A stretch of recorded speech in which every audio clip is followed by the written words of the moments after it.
لله الحمد لله رب العالمين والصلاة والسلام على رسوله الكريم وعلى آله وأصحابه أجمعين إلى يوم الدين. أما بعد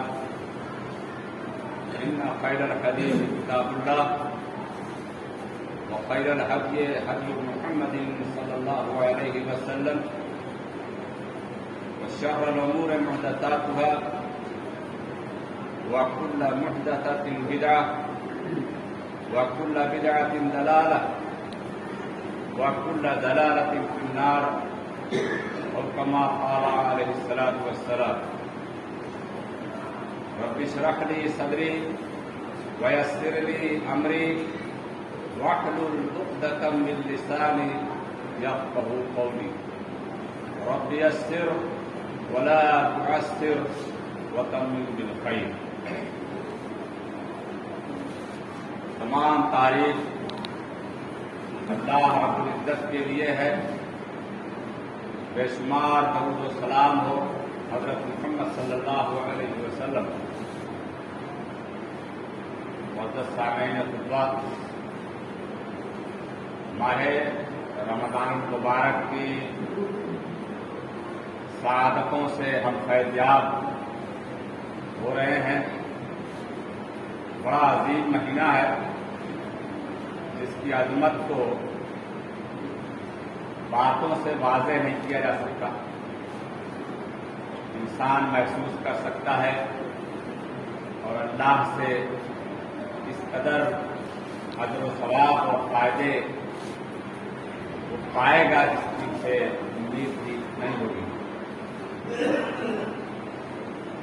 ہمارے معاشرے کا نصف حصہ خواتین یعنی عورتوں پر مشتمل ہوتا ہے اور یہ مہینہ ان کے لیے بھی اسی طرح سے اہم ہے جس طرح سے ہمارے لیے ہے.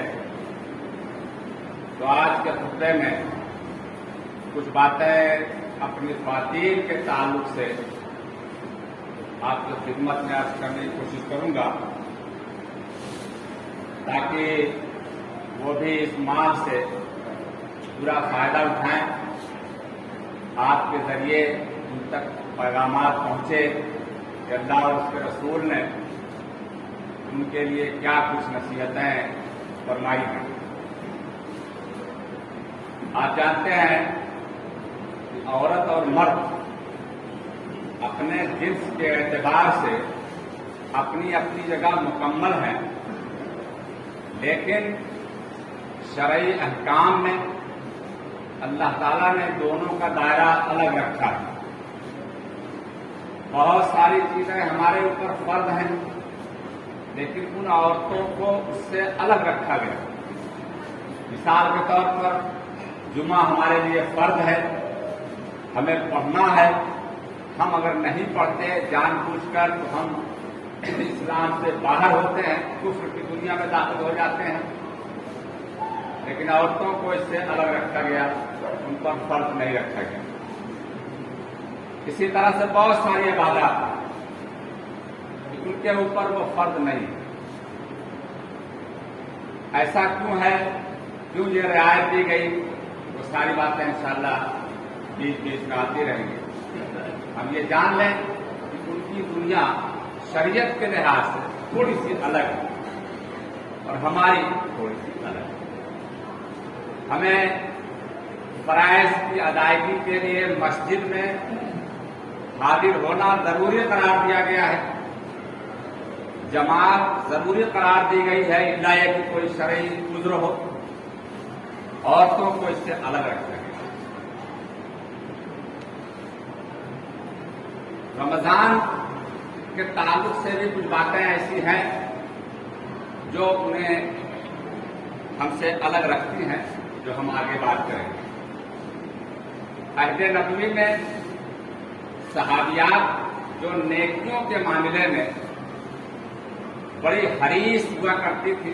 ظاہر ہے کہ صحابہ کا دور نیکیوں میں سبقت لے جانے، اللہ سے قرب حاصل کرنے کا ایک بڑا ہی بابرکت اور بڑا ہی عظیم دور رہا ہے. تو صحابیات کو، خواتین کو یہ فکر ہوتی تھی یہ عورتیں مرد جہاد کو جاتے ہیں اور جہاد کی جو فضیلت ہے حاصل کر لیتے ہیں، مرد جمعہ پڑھتے ہیں، مرد روزانہ حضور سے بات و نصیحت سنتے ہیں، تو بہت سارے فائدے مرد اٹھا لے رہے ہیں۔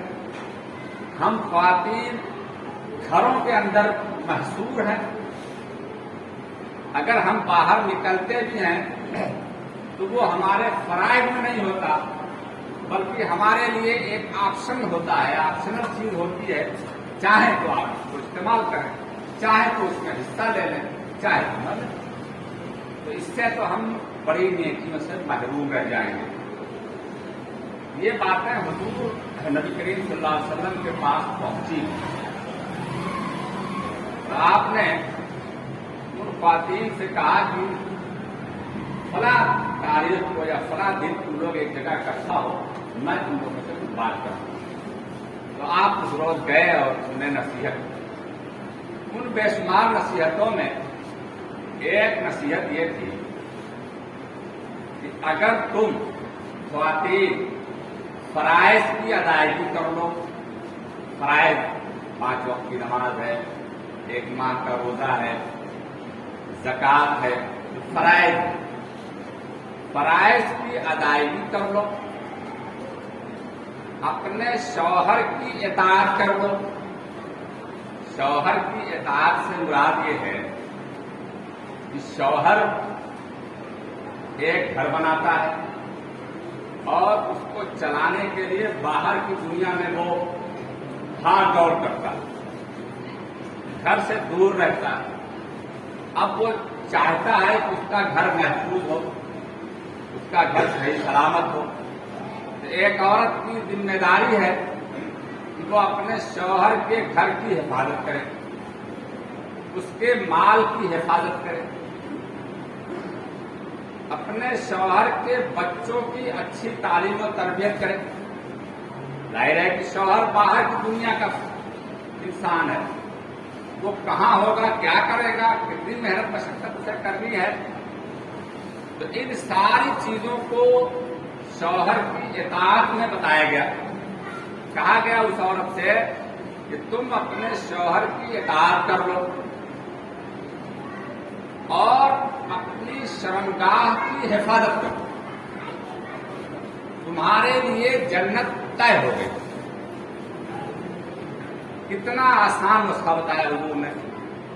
فرائض کی ادائیگی، شوہر کی اطاعت، جس میں نے وعدے کیا کہ شوہر کی اطاعت میں شوہر کے فکر میں جتنے کام ہیں، اس کے بچے ہیں، اس کا گھر ہے، اس کی پراپرٹی ہے، اس کی اور دیگر چیزیں ہیں، اس کی حفاظت کر لے، اس کی صحیح دیکھ ریکھ کرے، اس کی نگرانی کرے اور ادھر ادھر منہ نہ مارتی پھرے، اپنی شرمگاہ کی، اپنی عزت و آبرو کی حفاظت کر لے، وہ جنت میں جائے۔ تو اس طرح سے ان کا دائرہ اللہ کے رسول نے، اللہ نے ایک محدود دائرہ رکھا ہے۔ اب رمضان کے دنوں میں ہم خوب تلاوت کرتے ہیں، نماز پڑھتے ہیں، ذکر و اذکار کر لیتے ہیں، کچھ درس ہوتے ہیں اس کو سنا لیتے ہیں، خطبے سن لیتے ہیں۔ وہ ڈوری بنا رہی ہے، پھلوڑی بنا رہی ہے، بچے کو پال رہی ہیں، گھر کی صفائی کر رہی ہیں، کپڑا دھو رہی ہیں، یہی سب کرنے میں ان کا پورا دن گزر جاتا ہے۔ بظاہر یہ لگتا ہے کہ انہیں ہم سے کم ثواب مل رہا، لیکن آپ اس غلط فہمی کو دور کر لیں، وہ اپنی جنت سنوار رہی ہیں ان کاموں کے ذریعے، وہ ہم سے بازی مار رہی ہیں۔ آپ کیا سمجھتے ہیں کہ وہ حدیث جس میں کہا گیا کہ جس نے روزہ دار کو افطار کرایا اس کے لیے بے پناہ ہے، آپ کیا سمجھتے ہیں چوراہے سے پڑھ کے جس کو لائیں گے انہیں پر اپلائی ہوگا، راستے سے پڑھ کے لائیں گے، رشتے دار کو بلا کے لائیں گے، محلے والوں کو بلا کے لائیں گے، وہی پر اپلائی ہوگا۔ وہ اس گھر میں اس عورت کے لیے بھی اپلائی ہے جو ہمارے لیے افطاریاں تیار کرتی ہے، جس سے ہم افطار کرتے ہیں۔ انہیں ان کاموں کا ہماری ان نوافل سے زیادہ اجر مل رہا ہوتا ہے. تو اس لحاظ سے انہیں خوش قسمت محسوس کرنا چاہیے. انہیں یہ فکر نہیں ہونی چاہیے کہ ہم بہت زیادہ تلاوت نہیں کر پا رہے, بہت زیادہ تسبیحات نہیں کر پا رہے ہیں. اب اس کے بعد رمضان ایک ایسا مہینہ ہے جس میں قیام لیل کی بڑی اہمیت. پچھلے درس میں خطبے میں حدیث آئے تھے کہ من قام رمضان ایمانا و احتسابا فقد غفر له ما تقدم من ذنبه. جس نے ایمان یقین کے ساتھ اور احتساب کرتے ہوئے, نگرانی کرتے ہوئے, فکر کرتے ہوئے قیام کیا, اس کے پچھلے تمام گناہ صغیرہ کی صف میں جتنے ہیں سب معاف کر دیا. قیام کے بارے میں نبی کریم صلی اللہ علیہ وسلم کا جو اسوہ ہے رمضان میں, جیسے حضور نبی کریم صلی اللہ علیہ وسلم پورے سال قیام لیل فرماتے تھے. آپ کے اوپر قیام لیل فرض, تہجد کی نماز آپ پر فرض کی, لازماً اس کو پڑھنا. رمضان میں بھی آپ اس کا خاص اہتمام کرتے تھے, اس کی قوالت کا. اس کے اندر لمبائی چوڑائی زیادہ ہو جاتی تھی, ورنہ جیسے آپ کا معمول تھا ویسے ہی آپ پڑھتے تھے. مردوں کو اور عورتوں کو دونوں کو یہ خاص ہدایت دی گئی رمضان میں کہ وہ قیام لیل کا اہتمام ضرور کریں. میں نے آپ کو بتایا کہ قیام لیل کا سب سے افضل وقت وہ رات کا آخری حصہ. نبی کریم صلی اللہ علیہ وسلم یا اکابر صحابہ جنہوں نے کبھی عشاء کے بعد قیام لیل نہیں کیا, جب بھی انہوں نے کیا رات کے آخری پہر. اور یہ پہر وہ ہوتی ہے جب اللہ تبارک و تعالیٰ آسمان دنیا پر نزول فرماتے ہیں اور وہاں سے اعلان کرتے اور کرواتے ہیں کہ ہے کوئی مقصد چاہنے والا, ہے کوئی مغفرت چاہنے والا. اس وقت آپ قیام لیل فرماتے ہیں. کوئی نماز حضور نے عشاء کے بعد آپ جلدی سونے کو پسند فرماتے تھے. اور آپ کی حدیث ہے کہ جو لوگ عشاء کے بعد زیادہ دیر تک جاگتے ہیں ان کو آپ نے ناپسند کرنا. یعنی آپ جلدی سوئیں اور رات کے آخری پہر میں اٹھ کر کے اللہ پہ اپنا تعلق جوڑ دیں. لیکن ہمارے لیے چونکہ یہ نفل ہے, ہر وہ عبادت جو فرض کے علاوہ ہے وہ نفل کہی جاتی ہے. اسی نفل میں ہم کسی کو سنت مؤکدہ کہتے ہیں, کسی کو سنت کہتے ہیں, کسی کو مستحب کہتے ہیں, لیکن مجموعی طور سے سب نفل ہوتے ہیں. نفل کے تعلق سے یہ ہے کہ آپ چھوڑ بھی سکتے ہیں, پڑھ بھی سکتے ہیں. پڑھیں گے تو آپ کا فائدہ ہے, چھوڑیں گے تو آپ کا کوئی نقصان نہیں ہے, البتہ فائدے سے آپ محروم رہیں گے. نفل کے تعلق سے نبی کریم صلی اللہ علیہ وسلم نے ہمیشہ, یعنی ایک دو نہیں, کئی روایتیں آپ کو مل جائیں گی جس میں یہ بات فرمائی آپ نے کہ نفل نمازیں گھروں میں پڑھیں, مسجد میں صرف فرض عبادت کیا جائے. یہ آپ صلی اللہ علیہ وسلم کا ایک بار کا نہیں, بارہا کا یہ جملہ.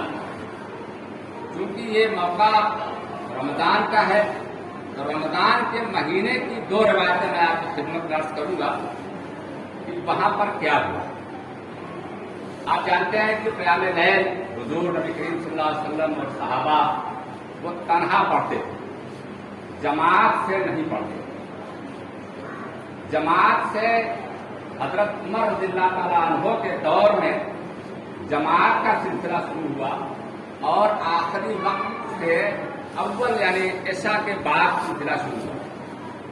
یہ اجازت تھی حضور کی طرف سے ان لوگوں کے لیے جنہوں نے یہ عذر پیش کیا کہ اللہ کے رسول ہم سو جاتے ہیں, اٹھ نہیں پاتے, یا اٹھتے ہیں تو طبیعت اس قدر آمادہ نہیں رہتی کہ اب ہم اللہ کے حضور قیام کریں, تو کیا ہم عشاء کے ساتھ ہی پڑھ لیں؟ تو آپ نے اجازت دی. تو پڑھ سکتے ہیں. تو جماعت کا سلسلہ رات میں قیام لیل جو ہم اپنے اقرابی بھی بولتے ہیں وہ حضرت عمر رضی اللہ عنہ کے دور حکومت میں سلسلہ شروع ہوا. یہ تھا کہ آپ راتوں کو گشت کرتے تھے. آپ مسجد کے پاس سے گزرے تو وہاں دیکھا کہ مسجدوں میں کوئی اکیلے پڑھ رہا ہے, کوئی 3-4 لوگوں کو لے کر کے جماعت کر رہے ہیں. درجن جماعت ہو رہی ہے, ادھر قرات, ادھر قرات, ادھر قرات, ادھر تنہا لوگ پڑھ رہے ہیں.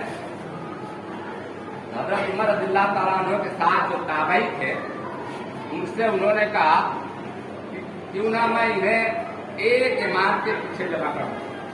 جب یہ الگ الگ پڑھ رہے ہیں تو مزہ بھی نہیں ہے, اگر ایک ہی ساتھ پڑھنے تو اچھا ہے.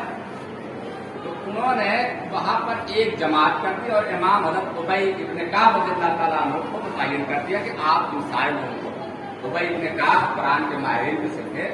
حضور نے جن چند لوگوں سے قرآن سیکھنے کی سفارش کی تھی اس میں حضرت ابی ابن کعب بھی شامل.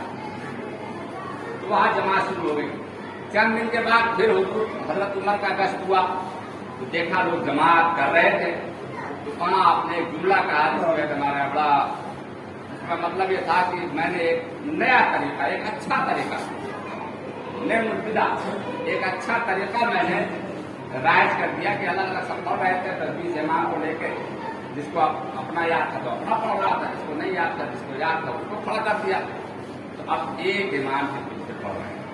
پھر آپ نے اسی روایت میں بات ہے کہ آپ نے فرمایا کہ میں آخری پہر میں زیادہ افضل سمجھتا ہوں نماز پڑھنا, یعنی زیادہ افضل اور بہتر ہے آخری پہر میں اس نماز کو پڑھنا.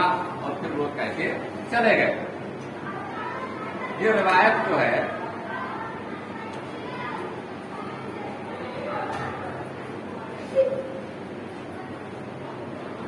اب اس کے بعد ہم دیکھتے ہیں کہ نبی کریم صلی اللہ علیہ وسلم نے تراویح کے یا رمضان میں قیام لیل کے تعلق سے زندگی میں کیا کچھ کیا.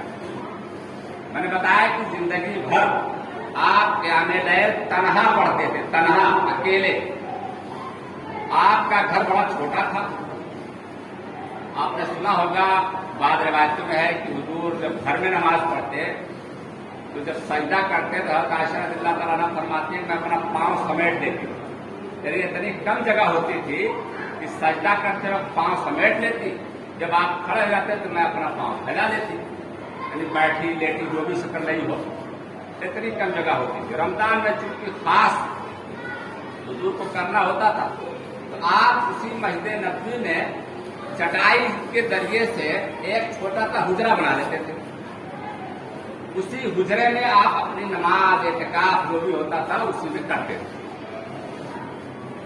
ایک سال آپ اپنے حجرے سے باہر مسجد میں آ گئے اور آ کر کے وہاں قیام لیل کیا, یعنی رات کی نیت باندھ لی. اب آپ اس کو تراویح کہہ لیں, تہجد کہہ لیں, جو بھی کہہ لیں, قیام لیل حدیث کا لفظ ہے. آپ نے نیت باندھی تو جو دیگر صحابہ وہاں نماز پڑھنے کے لیے جمع تھے صبح میں, انہوں نے دیکھا کہ حضور نماز پڑھ رہے ہیں, جا کے پیچھے نیت کر لی, امامت ابتدا کی, اور اس کے بعد حضور کی طرح حضور نے دیکھا کہ پیچھے 4 لوگ جمع ہو گئے. پھر آپ زور سے اللہ اکبر صلی اللہ علیہ وسلم کہہ کے ایک دن نماز پڑھائی. اگلے دن پھر یہی ہوا. روایت کو پتا چلتا ہے کہ یہ 3 دن تک ہوا. 3 دن تک آپ نے اس طرح سے کیا. بھیڑ بڑھتی گئی. جب لوگوں کو پتا چلا کہ حضور باہر آ جاتے ہیں سارے لوگ اکٹھا ہونے لگے. بھائی حضور کے پیچھے نماز پڑھنا کتنی بڑی بات ہے. چوتھے دن جو ہے حضور کمرے سے نہیں نکلے. اب باہر لوگ اکٹھا ہو کر کے کوئی کھکھار رہا ہے, کوئی آواز لگا رہا ہے دھیرے سے. بعض لوگوں نے تو جا کے حضور کی کنڈی میں کھٹکھٹا دی. یہ جو ہے بخاری کی حدیث نمبر 6113 اور اسی بخاری کی حدیث نمبر ہے 7290. یہ انٹرنیشنل نمبرنگ ہے, آپ وہاں دیکھ سکتے ہیں تفصیل سے. میں ایک روایت کا کچھ حصہ آپ کو بتا دوں. فلم یخرج الیہم, تو چوتھے دن آپ گھر سے باہر نہیں نکلے.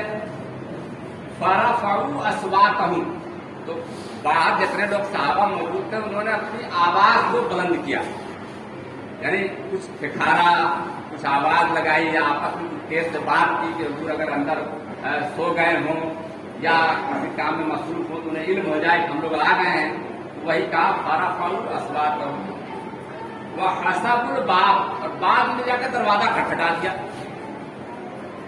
فخرج الیہم مغضبا، تو حضور غضبناک ہو کر کے نکلے، غصے میں نکلے، مغضبا غصے میں نکلے.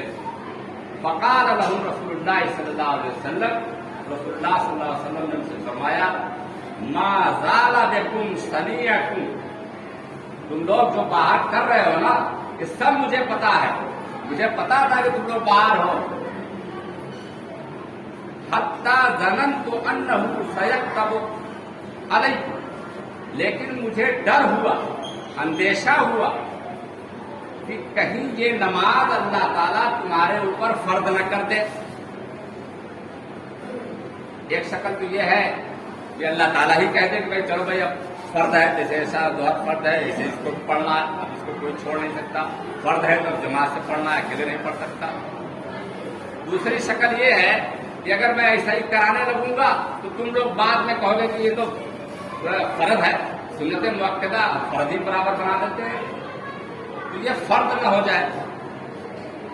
فَعَلَيْكُمْ الصَّلَاةُ فِي بُيُوتِكُمْ، پھر آپ نے فرمایا کہ تمہارے گھروں میں نماز پڑھنی چاہیے. فَإِنَّ خَيْرَ صَلَاةِ الْمَرْءِ فِي بَيْتِهِ، کیونکہ انسان کی نماز سب سے بہتر وہی ہے جو اس کے گھر میں پڑھی گئی. فَإِنَّ خَيْرَ صَلَاةِ الْمَرْءِ فِي بَيْتِهِ، اس کے گھر میں پڑھی جانے والی نفل نماز ہی زیادہ خیر رکھتی ہے. الا الصلاۃ المکتوبہ، سوائے فرض نماز کے. یہی روایت، اسی طرح کی روایت حدیث نمبر 7290 میں ہے. وہاں آخر جو آپ نے فرمایا وہ ہے فَصَلُّوا أَيُّهَا النَّاسُ فِي بُيُوتِكُمْ، کہ اے لوگوں اپنے گھروں میں نماز پڑھو. فَإِنَّ أَفْضَلَ صَلَاةِ الْمَرْءِ فِي بَيْتِهِ، کیونکہ مرد کے لیے نفل نماز افضل وہی ہے جو گھر میں پڑھا ہو. الا الصلاۃ المکتوبہ، سوائے فرض نماز. یعنی یہ اور دنوں کی جو باتیں حضور کی تھی وہ میں نے نہیں بیان کیا. اور دنوں تو آپ نے کہا کہ گھر میں پڑھا کرو، گھر کو قبرستان نہ بناؤ، گھر میں سب کچھ کرو، مسجد میں آ کے فرض پڑھ لیا کرو بس. لیکن اب ہمارے یہاں مسئلہ یہ ہے کہ ہم نے اب افضل چیزیں ہم نے چھوڑ رکھی ہیں. اس لیے چھوڑ رکھتے ہیں گھر میں پتہ نہیں پڑھ پائیں گے نہیں پڑھ پائیں گے. ہم بھی نہیں بتاتے کہ کہیں چھوٹ مل جائے تو بھاگ نہ لے. بھائی بھاگ لے گا تو اپنا نقصان کرے گا، ہمارا کون سا نقصان ہے. آدمی کو جب کرنا ہے، فائدہ اٹھانا ہے، چاہے یہاں چاہے وہاں، زیادہ ثواب والی جگہ پڑھنا چاہیے. تو ہمیں جو سنت اور نوافل ہے اگر ہم گھروں میں پڑھ سکتے ہیں، ہمارے پاس بڑے گھر ہیں، ہمیں خود اپنا گھر بناتے ہوئے انتظام کرنا چاہیے کہ گھر میں کوئی گوشہ ایسا ہو جو نماز کے لیے.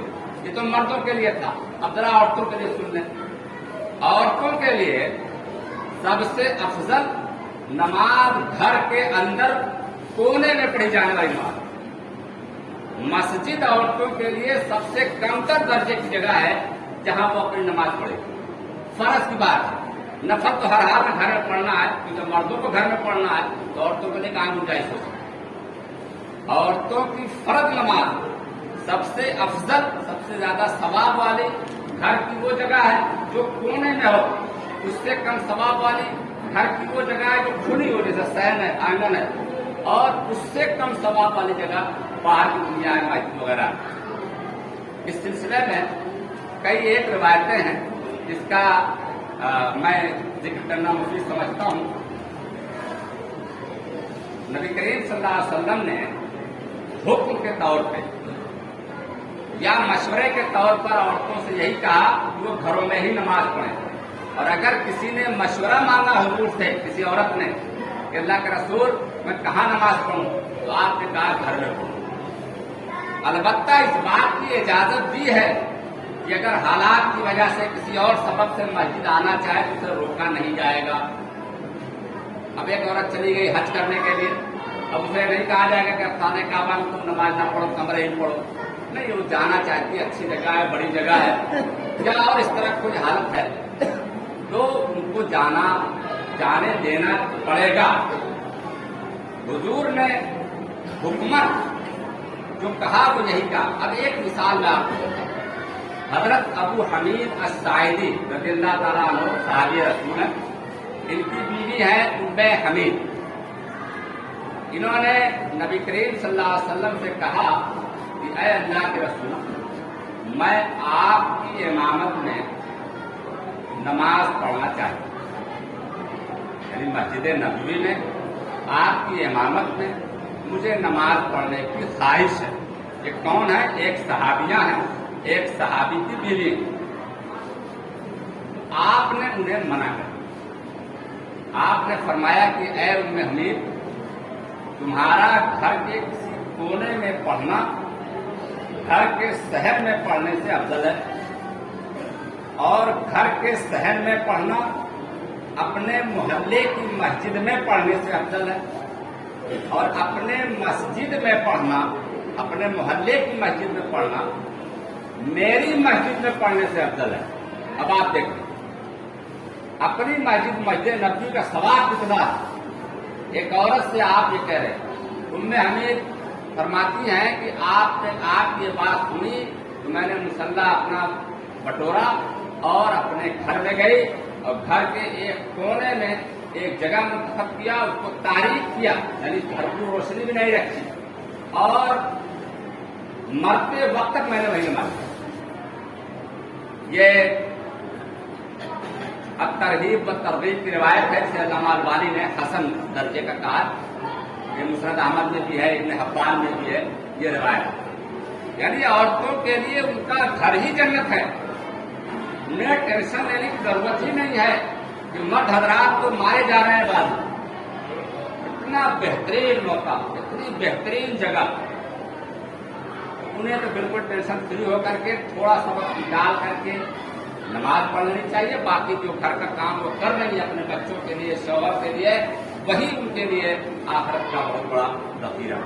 ایک کام اور کر سکتے ہیں آپ حضرات، رمضان میں تراویح کی جماعت گھر کے اندر قائم کر سکتے ہیں. اس کا ثبوت صحابہ کرام سے. حضرت تمیم داری رضی اللہ تعالیٰ عنہ کو حضرت عمر رضی اللہ عنہ نے خواتین کا امام بنایا. خواتین ایک گھر میں جمع ہو جاتی تھی، مانوال. حضرت عائشہ اپنے غلام حضرت ذکوان کے پیچھے نماز پڑھتی تھی. اس طرح سے صحابیات اپنے گھروں میں نماز پڑھتی. وہ انہیں یہ ٹینشن نہیں ہوتا تھا کہ کہاں کون مسجد کون، سب گھروں، کیونکہ ثواب زیادہ لینا، گھاٹا کون کرے گا. تو ہمیں ایک چیز کر لینی چاہیے گھروں میں ایک ماحول بنانے کے لیے. رمضان میں تراویح کی جماعت، کیونکہ یہ نفل نماز ہے، بالکل ٹینشن فری ہو کر کے گھر کا مرد اپنے پورے گھر کی عورتوں کی امامت کرے گا.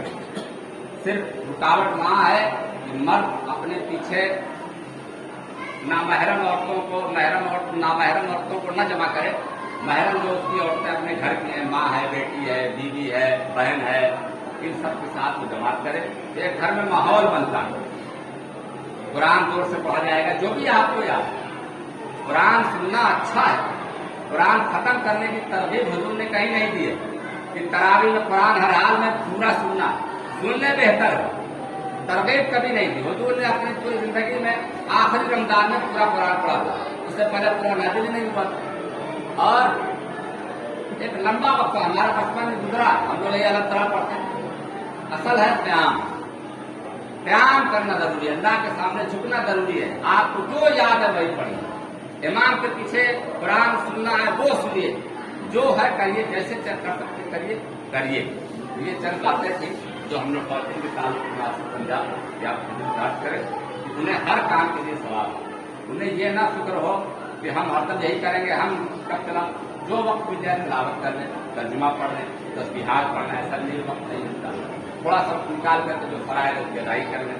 راتوں میں سونے سے پہلے یا صبح سحری سے پہلے قیام لیل کہہ لیں، جسے تراویح کہہ لیں، تہجد کہہ لیں، جو بھی کہہ لیں. اللہ تعالیٰ ہم سب کو عطا فرمائے. واقع دعوانا الحمدللہ رب العالمین. سبحان ربک رب العزت عما یصفون، والسلام علی المرسلین، والحمد للہ.